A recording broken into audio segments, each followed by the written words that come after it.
Hello everyone, welcome back to Pablo's chemistry. और आज की वीडियो में हम लोग देखेंगे कि जो हमने यूनिट स्टार्ट करा था, unit 1 B pharm second semester के लिए, उसका पार्ट 2। ठीक है, तो पिछले वीडियो में हमने जो है क्लासिफिकेशन ऑफ ऑर्गेनिक कंपाउंड्स के बारे में पढ़ा था, जाना था कि कितने तरीके के ऑर्गेनिक कंपाउंड्स होते हैं और किस तरीके से हम उनको क्लासिफाई करते हैं। क्लासिफिकेशन से हमें एक विज़न मिलता है कि क्या हमें पढ़ना है, और यदि हम किसी एक पर्टिकुलर क्लास की एक्टिविटीज़ को या फिर उनके प्रॉपर्टीज़ को पढ़ते हैं तो हमें उस पूरे क्लास के बारे में नॉलेज मिल जाता है और पढ़ना हमारे लिए आसान होता है। तो इसलिए हम किसी भी चीज़ को क्लासिफाई करके पढ़ते हैं। ठीक, तो अब जो दूसरा सेगमेंट है इस यूनिट 1 का, वो है कि common and IUPAC system of nomenclature of organic compounds up to 10 carbons, open chain and carbocyclic compounds. Okay, so देखते हैं इस वीडियो में कितना कवर कर पाते हैं हम लोग। तो आज का जो टॉपिक होगा वो आपका यहाँ से स्टार्ट होगा और यहाँ तक के बीच में रहेगा। ठीक है, तो चलिए स्टार्ट करते हैं वीडियो को। सबसे पहले देखिए, इसमें बताया गया है कि IUPAC system of nomenclature of organic compound 3 तरीके से हम कर सकते हैं। मतलब हमें पढ़ना आईयूपीएसी है, बट नोमेनक्लेचर और भी तरीके से होता है। ठीक है, क्योंकि आईयूपीएसी का फुल फॉर्म होता है international union of pure and applied chemistry.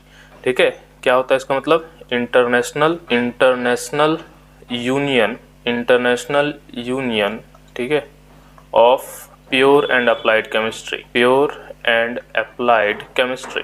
तो ये बेसिकली क्या है? ये एक ऑर्गेनाइजेशन है। ठीक है, ऑर्गेनाइजेशन है जो क्या करती है, जो बेसिकली रूल्स प्रोवाइड करती है कि किस तरीके से नोमेनक्लेचर करना है, या फिर और भी कुछ प्योर और अप्लाइड केमिस्ट्री के फील्ड में कुछ भी चेंजेस लाने हैं, कुछ नया चीज़ ऑर्गेनाइज करना है, तो वो सारी चीज़ें जो है वो यहाँ से अप्रूव होती है, उसके बाद इन जनरल वर्ल्ड में जनरलाइज की जाती हैं। ठीक, तो अब देखिए इसमें जो है आपको दोनों तरीके के, आपको सिलेबस में जैसे लिखा हुआ है कि कॉमन नेम और ट्रिवियल नेम, और दूसरा जो है आईयूपीएसी नेम आपको सीखना है। पहला ये हो गया कॉमन नेम और दूसरा आईयूपीएसी सिस्टम आपको सीखना है। ठीक है, तो कॉमन नेम्स के बारे में सबसे पहले हम थोड़ा बात करते हैं। जैसे कि आप अपने सराउंडिंग में बहुत सारे केमिकल कंपाउंड्स देख रहे हैं। ठीक है, अभी तक आपको जैसे अल्केन और ये अल्कीन, अल्काइन, ये सब का थोड़ा आइडिया लग गया होगा। साथ ही साथ आपको बॉन्ड लाइन नोटेशन के बारे में भी पिछले क्लास में बोला था कि जैसे मान लो कि यदि मुझे इस तरीके से मैं कुछ स्ट्रक्चर बना रहा हूँ, तो इसका मतलब कि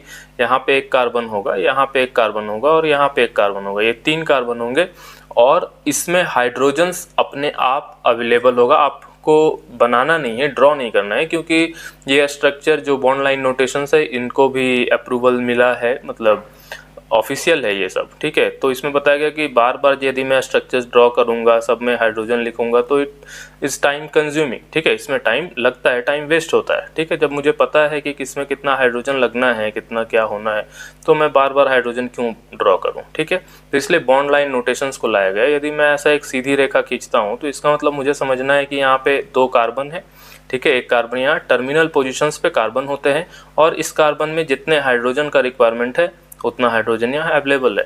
ठीक है, तो यदि मैं कोई इस तरीके का स्ट्रक्चर बना दूँ या फिर कुछ इस तरीके का स्ट्रक्चर बना दूँ, तो ये सब कुछ ना कुछ ऑर्गेनिक कंपाउंड होंगे, और हर कॉर्नर पे आप एक एटम को, एक कार्बन को इमेजिन कर सकते हैं, और इस कार्बन के साथ ही साथ जितना हाइड्रोजन यहाँ लगना चाहिए, जैसे टर्मिनल वाले पे 3 हाइड्रोजन्स होंगे, यहाँ पे भी 3 हाइड्रोजन होगा, यहाँ भी 3 हाइड्रोजन होगा, और इस सेंटर वाले के क्योंकि 3 वैलेंसी ऑलरेडी पूरी है तो सिर्फ 1 हाइड्रोजन सेंटर वाले पे होगा। तो इस तरीके से जो स्ट्रक्चर्स बनते हैं, ठीक है, चाहे आप ऐसा साइक्लिक कुछ बना लो, ठीक है, तो इन स्ट्रक्चर्स को हम बोलते हैं बॉन्ड लाइन नोटेशंस। ठीक है, इनको हम बोलते हैं बॉन्ड लाइन नोटेशन। ठीक है, या बॉन्ड लाइन स्ट्रक्चर्स। ठीक, तो ऐसे स्ट्रक्चर्स आपको देखने मिलेंगे, और हम इन जनरल इसी तरीके से ड्रॉ करके आगे भी पढ़ेंगे। ठीक, तो अब इसमें बोला जा रहा है, हम बात कर रहे हैं कॉमन नेम्स के बारे में। ठीक है, तो बहुत सारे ऑर्गेनिक कंपाउंड्स आप जानते हैं, क्योंकि अब आप बी फार्मा में आ चुके हैं, आपने 12th पढ़ा है, 10th में बहुत कुछ इसके बारे में पढ़ा है। तो जैसे जैसे हम आगे बढ़ते हैं ना, हम लोगों को आइडिया लगता है कि कुछ ऑर्गेनिक कंपाउंड्स के बारे में। जैसे पहला यहाँ पे नाम लिखा है CH3OH। ठीक, तो हम इसको क्या बोल सकते हैं? इसको हम आईयूपीएसी नोमेनक्लेचर यदि इसका करें तो हम इसको सिंपली मिथेनॉल बोलते हैं। ठीक है, हम इसको क्या बोलते हैं? Methanol. But in general commonly trivial name in सब से, इनमें क्या बोला गया कि इन जनरल इनको पहले आईयूपीएसी नेम थोड़े बाद में आया, तो उससे पहले इस कंपाउंड को हम क्या बोल रहे थे? ठीक है, इसको हम बोलते हैं वुड स्पिरिट। ठीक है, इसको क्या बोल रहे हैं? वुड स्पिरिट, या फिर इसको मिथाइल स्पिरिट भी बोल सकते हैं। ठीक है, इसको क्या बोल रहे हैं? मिथाइल स्पिरिट बोल रहे हैं। वुड स्पिरिट क्यों बोल रहे हैं? क्योंकि जो ये कंपाउंड था ये किससे मिलता था? Destructive distillation of would say मिलता था। सिमिलरली NH2CO NH2 का ट्रिवियल नेम यूरिया हो गया, ठीक है, और इन जनरली हम इसको यूरिया बोल के भी यूज़ करते हैं। क्यों? क्योंकि ये यूरिन से मिलता था, ठीक है। CH4 को हम मार्स गैस बोल रहे हैं, क्यों? क्योंकि ये मार्सी प्लेसेस जहाँ पे दलदल होता है वहाँ पे ये गैस प्रोड्यूस होना स्टार्ट हो जाता है, ठीक है। इसी तरीके से CH3COOH जो है आप यहाँ देख रहे हैं, इसको हम लोग विनेगर बोलते हैं, ठीक है। ये एसिटम से मिलता है आपको, तो इसलिए हम इसको विनेगर भी बोल रहे हैं। एसिटम मतलब विनेगर। यहाँ पे जैसे ऑक्जेलिक एसिड का बना है, तो ये स्ट्रक्चर है ऑक्जेलिक एसिड। अब इसका IUPAC नोमेनक्लेचर लिखेंगे तो वो अलग आएगा, बट ये क्या है? ऑक्जेलिक एसिड इसका कॉमन नेम हो गया, ट्रिवियल नेम हो गया। क्यों? क्योंकि ये ऑक्जेलिक प्लांट से ऑब्टेन किया जाता है। फिर HCOOH को हम फॉर्मिक एसिड बोलते हैं, क्योंकि ये एक एंट से मिलता है, रेड एंट, जिसका नाम होता है फॉर्मिकस, तो इनके नाम से मिल रहा है, तो फॉर्मिक एसिड नाम हो गया। फिर यहाँ पे ये जो एसिड बना हुआ है इसको हम बोल रहे हैं लैक्टिक एसिड। IUPAC नेम लिखेंगे तो इसका कुछ अलग होगा, लेकिन लैक्टिक एसिड इसको बोल रहे हैं क्योंकि ये सावर या फिर जो माइल्ड सावर होता है, या फिर आपका जो कर्ड है वहाँ पे ऑब्टेन होता है बैक्टीरिया, लैक्टोबैसिलस बैक्टीरिया से ऑब्टेन होता है, ठीक है। तो लैक्टिक एसिड इसको बोल रहे हैं। इसी तरीके से मैलिक एसिड इसको बोल रहे हैं क्योंकि ये एप्पल से मिल रहा है। ब्यूटारिक एसिड क्योंकि बटर उसमें प्रेजेंट है। कैप्रोइक एसिड क्योंकि गोट से मिल रहा है। तो डिफरेंट सोर्सेज से जब हमें ऑर्गेनिक कंपाउंड्स मिलने लगे, क्योंकि ऑर्गेनिक कंपाउंड्स का कंसेप्ट हमने बताया था पिछले क्लास में कि जो ऐसे कंपाउंड्स, मतलब बहुत पहले ये कंसेप्ट था, क्योंकि अब तो ऑर्गेनिक कंपाउंड्स हम लैब में बना सकते हैं। उस समय लोगों को लगता था कि जो भी ऑर्गेनिक कंपाउंड्स है वो हमें सिर्फ कहाँ से मिलती है? वो हमें मिलती है लिविंग बींग से, ठीक है। तो लिविंग बींग से जो भी ऑर्गेनिक कंपाउंड, या फिर जो भी लिविंग बींग जिस ऑर्गेनिक कंपाउंड का सोर्स था, तो उसी सोर्स से मिलता जुलता कुछ नाम उनको, उन केमिकल कंपाउंड्स को दे दिया गया, और वही नाम फेमस हो रहा था, तो उन्हें हम ट्रिवियल नेम या फिर कॉमन नेम बोलते हैं, ठीक है। तो इसी तरीके से जितने कंपाउंड्स हैं आपके पास, तो सबका कुछ ना कुछ कॉमन नेम होगा, ठीक है। और कॉमन नेम इन जनरल वैसे कंपाउंड्स का यूज होता है जैसे बेंजीन, ठीक है। अब उसका कॉमन नेम ज़्यादा फेमस है क्योंकि उसका जो IUPAC नेम होगा वो थोड़ा ज़्यादा कॉम्प्लिकेटेड होगा, इसलिए बेंजीन यदि लोग बोल पा रहे हैं तो हम बेंजीन को ही यूज़ करते हैं, ठीक है। यूरिया इन जनरल यूज़ करते हैं, इसका IUPAC नेम कुछ अलग होगा, ठीक है। एसिटिक एसिड भी बोलते हैं, CH3COOH का कॉमन नेम, या फिर इसको जो है हम लोग ऐसे बोलेंगे तो इसका नाम है इथेनोइक एसिड, ठीक है। तो इन जनरल हम एसिटिक एसिड भी यूज कर सकते हैं। ऑक्जेलिक एसिड का IUPAC नेम कुछ और होगा, बट ऑक्जेलिक एसिड अच्छा है, आसानी से हम बोल पा रहे हैं, हमें याद भी हो पा रहा है, ठीक है, और एक्सप्लेन मतलब समझ भी पा रहे हैं इसको आसानी से, तो इसलिए हम जो सिंपल वाले कॉमन नेम थे उनको एज इट इज हम यूज करते हैं, और जिनका कॉमन नेम टफ हो रहा है उसके लिए उसका IUPAC नेम को हम लोग यूज करते हैं, ठीक है। बट IUPAC नेम सीखने के लिए किस तरीके से हमें उसका नोमेनक्लेचर करना है ये आपको आना चाहिए। उसके रूल्स होते हैं, IUPAC नेम्स में क्या होते हैं? रूल्स होते हैं। लेकिन कॉमन नेम में क्या होता है? जो जहां से मिल रहा है, जिस सोर्स से मिल रहा है, उसके अकॉर्डिंग उसका नोमेनक्लेचर किया जाता है, ठीक है। तो ये रहेगा आपका कॉमन नेम के बारे में। हम आपको डिस्क्रिप्शन में कुछ लिंक्स प्रोवाइड कर देंगे, जिस लिंक में सारे जो कंपाउंड्स है उन कंपाउंड्स के नाम और उनके साथ ही साथ उनके जो कॉमन नेम्स होते हैं और IUPAC नेम्स होते हैं उसको हम वहाँ पे मेंशन करने का ट्राई करेंगे, ठीक है। तो कॉमन नेम सोर्स से रिलेटेड है कि जिस सोर्स से हमें ऑब्टेन किया जा रहा है उस पर्टिकुलर केमिकल या कंपाउंड को, उसी सोर्स को हम वहाँ पे उसी सोर्स से ट्राई करते हैं कि हम उसका नाम को वहाँ पे लिख दें, ठीक। तो चलिए पढ़ते हैं आगे और देखते हैं IUPAC नेम में क्या होता है, ठीक है। देखो IUPAC नेम का क्या रूल है कि IUPAC नेम ट्राई करता है ना कि उस कंपाउंड को उसके पूरे डेजिग्नेशन के साथ, हर एक डिटेल के साथ बताया जाए। जैसे यहाँ पे हमने लिखा हुआ है डॉक्टर अब्दुल कलाम, ठीक है। डॉक्टर अब्दुल कलाम को सब लोग जानते हैं। तो अब यहाँ पे क्या लिखा है कि डॉक्टर अब्दुल कलाम में 3 चीज़ है। पहला जो डॉक्टर लगा है वो एक प्रीफिक्स है, ये बताता है कि उन्होंने PhD होल्ड किया है, ठीक है। अब्दुल मतलब उनका मेन नेम है और कलाम उनका सर नेम है कि वो किस डायनेस्टी से आ रहे हैं या फिर उनकी हिरार्ची क्या है, कैसे उनके पूर्वज कौन थे, वो उसको बता रहा है। जैसे मेरा नाम नीलेश कुमार पांडे है तो मैं मिस्टर लगाऊंगा या डॉक्टर लगाऊंगा, डॉक्टर नीलेश कुमार पांडे लिखूंगा। तो नीलेश मेरा मेन नेम होगा, मिडिल नेम कुमार होगा, पांडे मेरा सर नेम होगा, ठीक है। डॉक्टर मतलब ये बता सकता है कि या तो मैं कोई मेडिकल कोर्स से एनरोल हूँ या फिर PhD करा हूँ, ठीक है। तो इसी तरीके से होता है आपका IUPAC नोमेनक्लेचर, जो किसी भी पर्टिकुलर कंपाउंड के बारे में एक एक चीज को पूरा डिटेल में बताता है, ठीक। तो इसमें जो रूल फॉलो होता है उसको हम लोग, मतलब ये निमोनिक्स है, ऐसा कोई ऑफिशियल नहीं है, बट इसको बोल सकते हो SPWPS रूल। SPWPS रूल का मतलब S मतलब सेकेंडरी प्रीफिक्स, P मतलब प्राइमरी प्रीफिक्स, W मतलब वर्ड रूट, P मतलब प्राइमरी सफिक्स, S मतलब सेकेंडरी सफिक्स, ठीक है।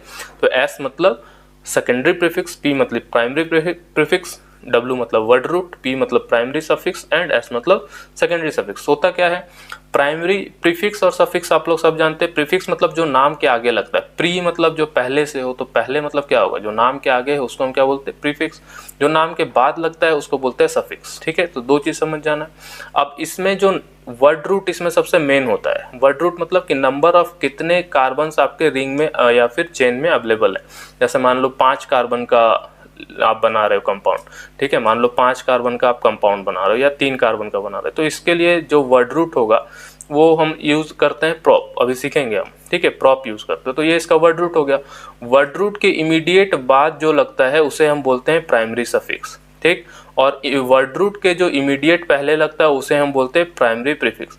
प्राइमरी प्रीफिक्स के बगल में जो लगता है उसे हम बोलते हैं सेकेंडरी प्रीफिक्स, ठीक है। और प्राइमरी और जो आपका प्राइमरी सफिक्स है, ठीक है, प्राइमरी सफिक्स है, प्राइमरी सफिक्स के बाद में जो लगता है उसे हम बोलते हैं सेकेंडरी सफिक्स, ठीक। तो ये बात आपको क्लियर रखना है। याद रखने के लिए SPWPS याद रख सकते हो, ठीक है, SPWPS। और इससे S मतलब secondary suffix, S secondary prefix, P मतलब प्राइमरी प्रीफिक्स, W मतलब वर्ड रूट, P मतलब प्राइमरी सफिक्स और सेकेंडरी सफिक्स। कंफ्यूजन हो रहा है, फिर से समझेंगे। वर्ड रूट के आगे जो लगता है, मतलब वर्ड रूट के कैसे बताएं कि लेफ्ट हैंड साइड जो लग रहा है, ठीक है, वर्ड रूट के लेफ्ट हैंड साइड जो लग रहा है वो पहला होगा प्राइमरी प्रीफिक्स और प्राइमरी प्रीफिक्स के आगे होगा सेकेंडरी सफिक्स। मतलब स्टार्ट होगा सेकेंडरी प्रीफिक्स से, फिर प्राइमरी प्रीफिक्स आएगा, फिर वर्ड रूट आएगा, फिर प्राइमरी सफिक्स आएगा और फिर सेकेंडरी सफिक्स आएगा, ठीक है। सेकेंडरी सफिक्स सबसे लास्ट में होगा और सेकेंडरी प्रीफिक्स सबसे फर्स्ट में होगा। बीच में प्राइमरी प्रीफिक्स होगा, फिर वर्ड रूट होगा, फिर प्राइमरी सफिक्स होगा। तो ये आपको याद रखना है, SPWPS, secondary prefix, primary prefix, word root, primary suffix और सेकेंडरी सफिक्स, ठीक है। होप आपको ये याद हो पाएगा।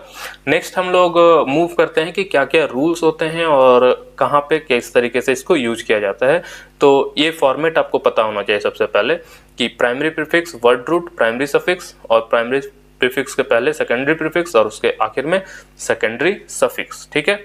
चलो, तो देखो आपके सिलेबस में बोला गया है कि आपको 10 तक कंपाउंड, मतलब कार्बन 10 तक के नंबर के ऑर्गेनिक कंपाउंड आना चाहिए, ठीक है। उसी के बारे में हमें यहाँ पे बात करनी है, ठीक। तो वर्ड रूट के बारे में क्या बोला गया कि ये क्या है कि basic unit of the name, जो नाम का आपका बेसिक यूनिट होता है वो वर्ड रूट होता है।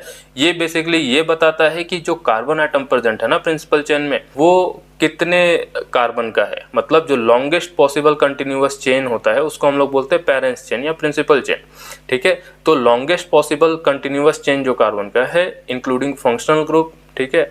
और ये सब डिटेल्स हम लोग पढ़ेंगे, बट बेसिकली अभी आपको समझना है कि मेन चेन जो है इसका, उस मेन पेरेंट चेन में कितने कार्बन एटम प्रेजेंट है उसको हम बोलते हैं उसका वर्ड रूट। यदि 1 कार्बन प्रेजेंट होगा तो हम उसके लिए वर्ड रूट यूज करते हैं मेथ, ठीक है। 2 यूज होगा तो उसके लिए एथ, 3 होगा तो प्रोप, 4 होगा तो ब्यूट, 5 होगा तो पेंट, 6 होगा तो हेक्स, 7 होगा तो हेप्ट, 8 होगा तो ऑक्ट, 9 होगा तो नॉन, 10 होगा तो डेक।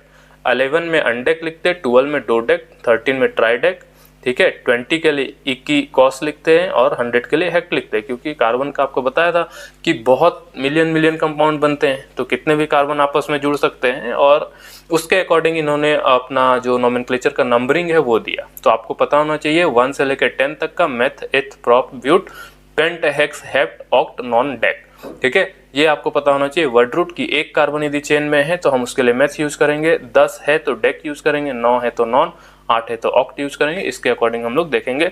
तो हम कैसे जानते हैं कौन सा इसका मेन चेन है, किस तरीके से हम मेन चेन को काउंट कर रहे हैं, सब्स्टिट्यूएंट क्या होता है, ये सब हम अभी आगे पढ़ेंगे, ठीक है। तो होप आपको यहाँ तक बात समझ में आ रही होगी। अब हम बढ़ते हैं आगे नेक्स्ट स्लाइड में। इसमें देखो हम बात कर रहे हैं किसकी, प्राइमरी प्रीफिक्स की। वर्ड रूट आपको क्लियर है।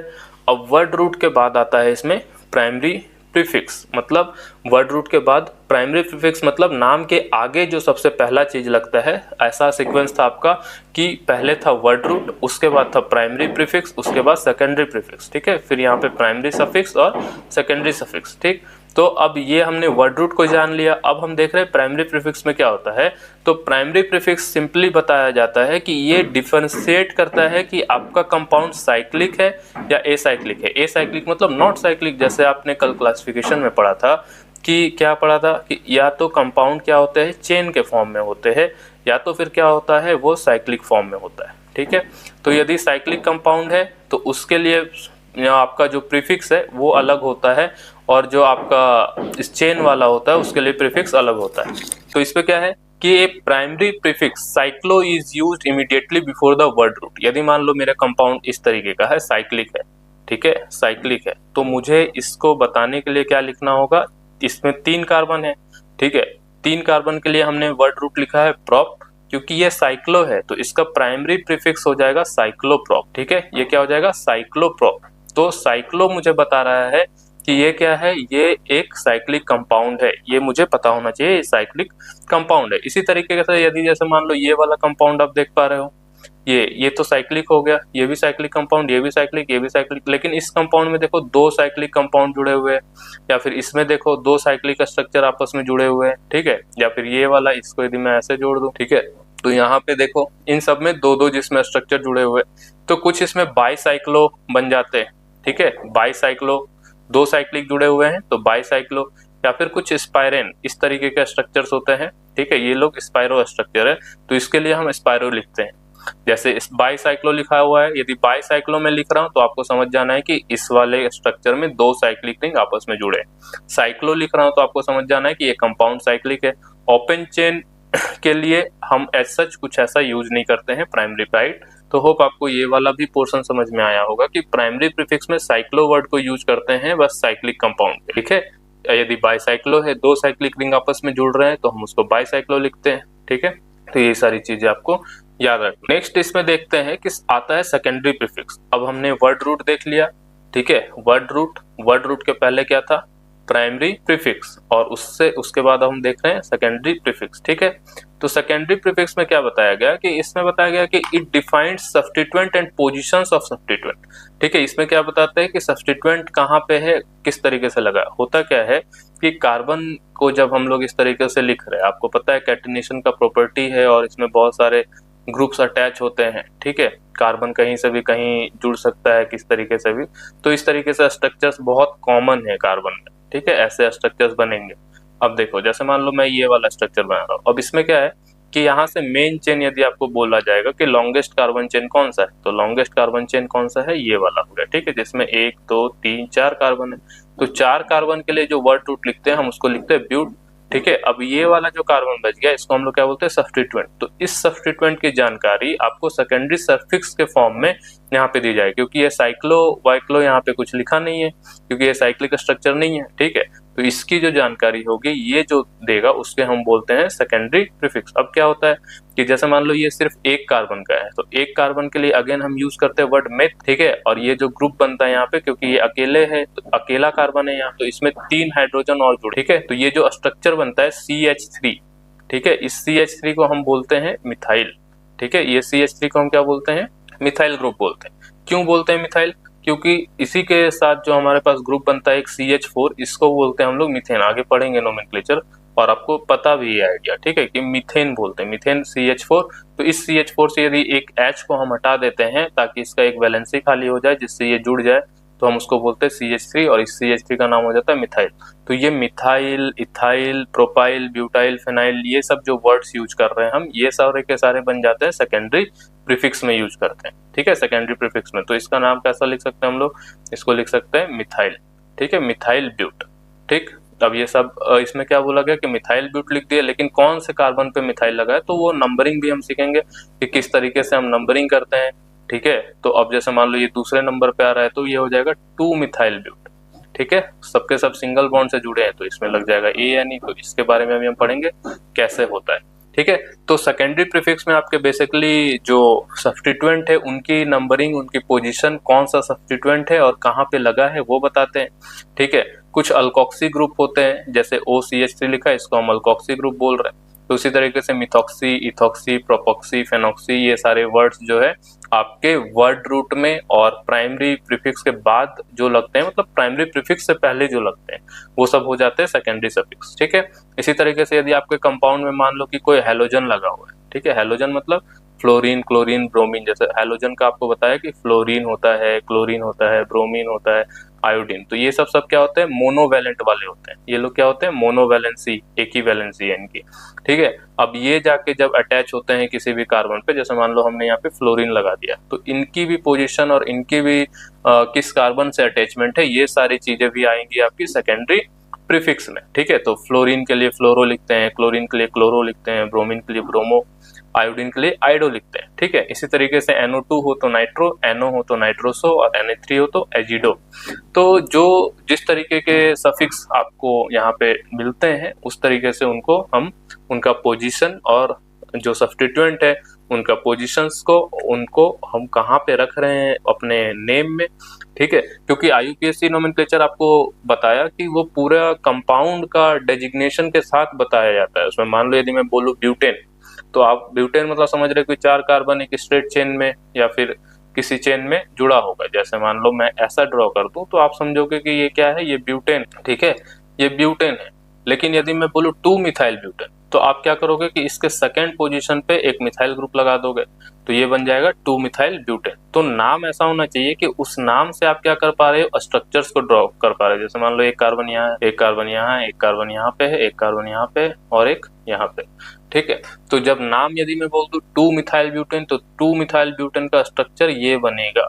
ठीक है, तो ये चीज होता है सेकेंडरी सफिक्स। ठीक है, वर्ड रूट के बारे में आप पढ़ चुके हो। नेक्स्ट है अपने पास प्राइमरी सफिक्स, हम किसको बोलते हैं। तो प्राइमरी सफिक्स क्या है, सफिक्स मतलब नाम के बाद में ऐड हुआ। जैसे अभी आपने पढ़ा word root, primary prefix, secondary prefix और उसके बाद प्राइमरी सफिक्स और सेकेंडरी सफिक्स। तो अभी हम पढ़ रहे हैं ये वाले के बारे में। ठीक है, प्राइमरी सफिक्स के बारे में। तो प्राइमरी सफिक्स क्या होता है कि वर्ड रूट के बाद ऐड किया जाता है, और ये क्या बताता है कि कार्बन सैचुरेटेड है या अनसैचुरेटेड। पिछले लेक्चर में हमने देखा था कि सैचुरेटेड किसको बोलते हैं, अनसैचुरेटेड किसको बोलते हैं। मतलब यदि कहीं पे भी डबल बॉन्ड आप देख रहे हो या ट्रिपल बॉन्ड आप देख रहे हो, तो ये सब अनसैचुरेशन को आइडेंटिफाई करने का तरीका होता है। ठीक है, और सिंगल बॉन्डेडली कहीं पे भी जुड़ा हुआ है तो वो सारे के सारे क्या होते हैं, सैचुरेटेड होते हैं। जैसे मान लो मैं इस तरीके से कार्बन कार्बन कार्बन तीनों को जोड़ा हूं, तो ये सब सिंगल बॉन्ड से जुड़े हैं, और यहाँ पे भी 3 हाइड्रोजन है, यहाँ पे भी 3 हाइड्रोजन है, यहाँ पे 1 हाइड्रोजन दे दिया, यहाँ पे 1 हाइड्रोजन दे दिया, तो ये क्या हो गया,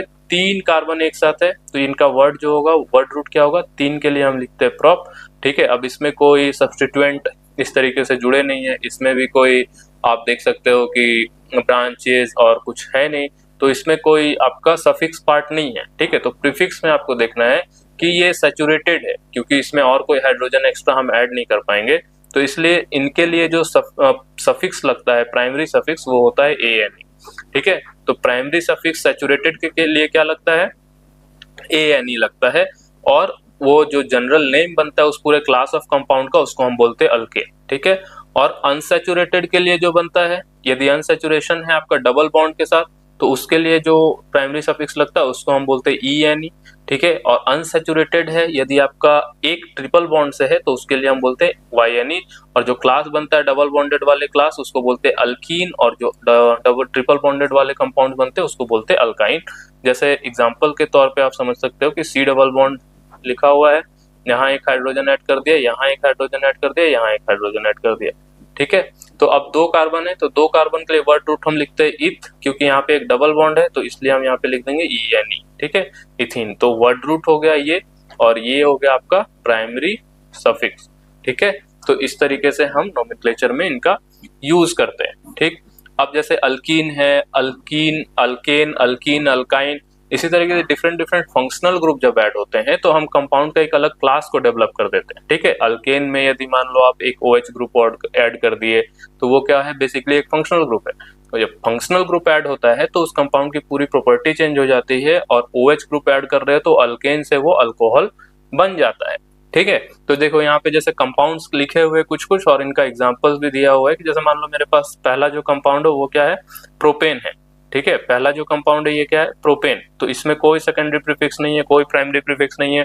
वर्ड रूट क्या है, 3 कार्बन है, तो 3 कार्बन के लिए वर्ड रूट हम क्या लिखते हैं, प्रोप। और प्राइमरी सफिक्स है, तो यहाँ पे जो आपका प्राइमरी सफिक्स के लिए वर्ड रूट क्या हो जाएगा, ANE लिखते हैं हम लोग। ठीक है, प्राइमरी सफिक्स मतलब कि सैचुरेटेड कंपाउंड है, इसलिए यहाँ पे क्या आ गया, ANE आ गया। सेकेंडरी सफिक्स कोई नहीं है, तो इसका IUPAC नेम क्या हो जाएगा, प्रोपेन। सिमिलरली यहाँ पे देखो 3 कार्बन है, एक डबल बॉन्ड है, तो डबल बॉन्डेड है, 3 कार्बन के लिए प्रोप लिख दिया। अब डबल बॉन्ड का अनसैचुरेशन है, तो आपका क्या हो जाता है, ENE लिखना पड़ता है यहाँ पे। ठीक है, तो ये नाम हो जाएगा प्रोपीन। ठीक, 3 कार्बन का है, ट्रिपल बॉन्ड लिखा है, तो प्रोप आइन लिख देंगे, प्रोपाइन हो गया। ठीक है, अब इसमें C double triple bond CH लिखा हुआ है, तो 2 कार्बन है, तो 2 कार्बन के लिए क्या होगा, इथ लिखते हैं वर्ड रूट। और यहाँ पे क्योंकि ट्रिपल बॉन्ड का अनसैचुरेशन है, तो हम उसको क्या लिख दिए, आइन लिख दिए, इथाइन हो गया। अब ये देखो यहाँ पे एक साइक्लो कंपाउंड है। ठीक है, साइक्लो कंपाउंड है, तो इसको कैसे लिख रहे हैं कि आपको देखना है इसमें कितने वर्ड रूट है, मतलब कितने कार्बन है इसमें। ठीक है, तो इसमें बेसिकली 4 कार्बन है, क्योंकि स्क्वायर बना हुआ है और हर एज एक आपको कार्बन को डिनोट करता है, तो 4 कार्बन है, मतलब वर्ड रूट क्या होगा, ब्यूट। अब इसमें प्राइमरी प्रीफिक्स लगेगा, क्योंकि बताने के लिए कि ये नॉर्मल एसाइक्लिक चेन नहीं है, ये साइक्लिक चेन है, तो साइक्लिक के लिए लिखना होगा आपको साइक्लो, मतलब साइक्लिक चेन है, ब्यूट मतलब 4 कार्बन का साइक्लिक चेन है, और इसमें कहीं भी अनसैचुरेशन नहीं है, इसलिए इसका प्राइमरी सफिक्स क्या होगा, ANE हो जाएगा, तो इसलिए इसका नाम क्या हो गया, साइक्लो ब्यूटेन। समझ गए, तो इस तरीके से हम लोग नोमेनक्लेचर करते हैं। अब हम थोड़ा सा जानेंगे कि सेकेंडरी सफिक्स क्या होता है। ठीक है, सेकेंडरी सफिक्स क्या होता है उसके बारे में जानेंगे, फिर हम पढ़ेंगे नोमेनक्लेचर्स के रूल। ठीक है, देखो सेकेंडरी सफिक्स क्या बोला गया कि secondary suffix is always added to the primary suffix. Primary suffix के बाद हम ऐड करते हैं सेकेंडरी सफिक्स। इससे क्या पता चलता है, इससे पता चलता है nature of functional group present in the organic compound, कि उस ऑर्गेनिक कंपाउंड में कैसे फंक्शनल ग्रुप लगे हैं, उसके बाद हमें पता चलता है। ठीक है, secondary suffix of some important functional group यहाँ पे दिए हुए हैं। जैसे अब हमने जान लिया कि वर्ड रूट बताता है नंबर ऑफ कार्बन। ठीक है, प्राइमरी प्रीफिक्स बताता है कि वो साइक्लिक का है या नहीं है साइक्लिक, और सेकेंडरी जो आपका प्रीफिक्स है वो आपको बताएगा सब्स्टिट्यूएंट का पोजीशन। ठीक है, अब इसमें बोला गया कि जो आपका प्राइमरी सफिक्स होता है, प्राइमरी सफिक्स जो होता है वो बताता है कि सैचुरेटेड कंपाउंड है या अनसैचुरेटेड कंपाउंड है, और उसके बाद जो सेकेंडरी सफिक्स लगता है वो बताता है कौन सा फंक्शनल ग्रुप है। मतलब सेकेंडरी सफिक्स आपको बताएगा फंक्शनल ग्रुप के बारे में, कौन सा फंक्शनल ग्रुप है।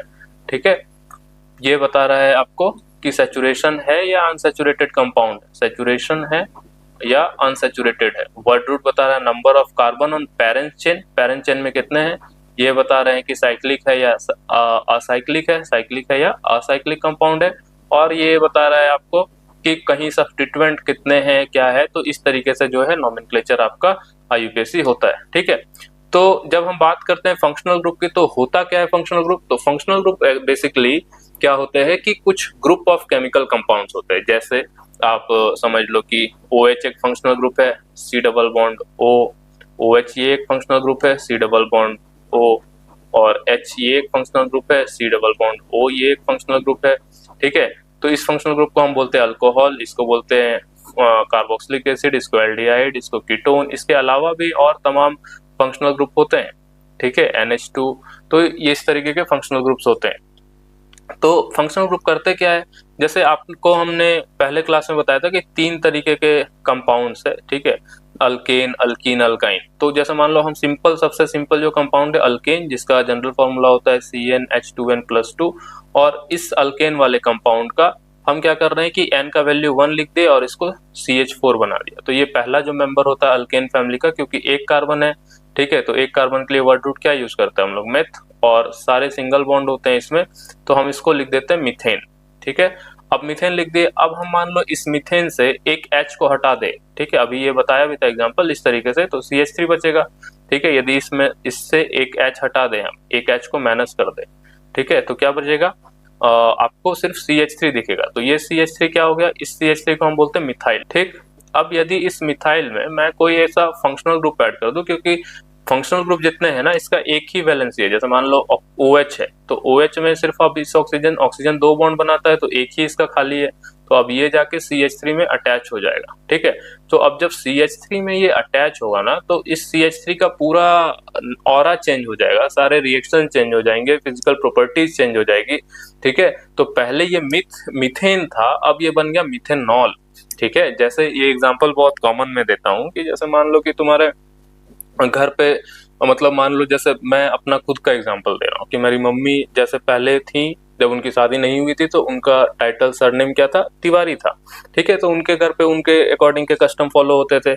उसके बाद जब उनका शादी हो गया, हमारे यहाँ पे शादी हुई, तो फिर उसमें क्या हुआ कि उनका टाइटल पांडे हो गया। तो अब पांडे हमारे यहाँ से जो रिचुअल्स होते थे वो सारे फॉलो होने लग गए। उसी तरीके से जैसे अल्केन नॉर्मल एक केमिकल कंपाउंड है, अब उस केमिकल कंपाउंड का सारा प्रॉपर्टी अलग था सब कुछ, ठीक है। लेकिन जब उसमें OH आके जुड़ गया, तो OH एक फंक्शनल ग्रुप है, वो जुड़ा, तो अब वो अल्केन से अल्कानॉल बन गया, मतलब अल्केन से मीथेन से मिथेनॉल बन गया। अब मिथेनॉल जब बन गया, मिथेनॉल बन गया, तो उस मिथेनॉल की सारी प्रॉपर्टी, केमिकल, फिजिकल, ये सारे टेस्ट, आइडेंटिफिकेशन टेस्ट, सारे कुछ अलग हो जाएंगे, ठीक है। अब वो एक अलग एंटिटी ही बन गई, अलग एक कंपाउंड ही बन गया क्लास, समझ गए।